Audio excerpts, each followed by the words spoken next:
आज हम बात करेंगे इनग्रोइंग टोनेल जिसे धँसा हुआ नाखून या फँसा हुआ नाखून या फिर नाखून टूटकर अंदर की तरफ धँस जाना।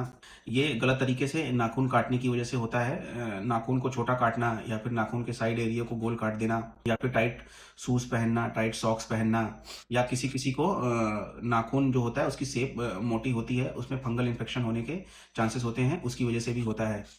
इसका सही तरीका ये है कि नाखून को सही तरीके से काटें, छोटा नाखून ना काटें, साइड के एरिया को गोल ना काटें, टाइट शूज़ या फिर टाइट सॉक्स ना पहनें जिससे नाखून पे प्रेशर हो या फिर कोई उस पे चोट लगने की संभावना हो जिसकी वजह से नाखून अंदर की तरह धँस जाए। ये इनिशियल फ़ेज़ पे है और हमें घरेलू उपचार करना है। तो पूरे दिन में 10 से 15 मिनट के लिए गुनगुने पानी में पैर को रखें ताकि वहाँ की स्किन सॉफ्ट हो जाए और वो नाखून जो भी टूटा हुआ हो वो निकल जाए और उसमें कोई भी एंटीसेप्टिक क्रीम लगाएँ या फिर बीटाडिन लगाएँ, जिससे पॉसिबिलिटी होती है नाखून निकलने की।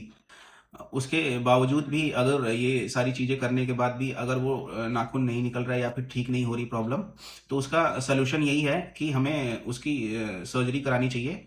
जो एक छोटा प्रोसीजर होता है जिसे नेल रिमूवल बोलते हैं। कभी-कभी किसी-किसी केस में पार्शियली नेल रिमूवल होता है कम और किसी केस में पूरा नेल रिमूवल होता है। नेल पूरा जड़ से निकालना होता है। उसके 1 से 2 हफ्ते के बाद नया नेल की ग्रोथ होती है, जो पॉसिबिलिटी होती है कि नाखून नेल की ग्रोथ अच्छी हो। इन फ्यूचर में भी हमें अपनी सावधानी बरतनी होगी। नेल को अच्छे तरीके से काटना है, ज़्यादा छोटा नहीं काटना है, शूज़ और सॉक्स पे ध्यान देना है, ये सब सारी चीज़ें करनी होती है। ऐसी और अच्छी वीडियो और अच्छी जानकारी के लिए कृपया मेरे पेज को फॉलो करें। धन्यवाद।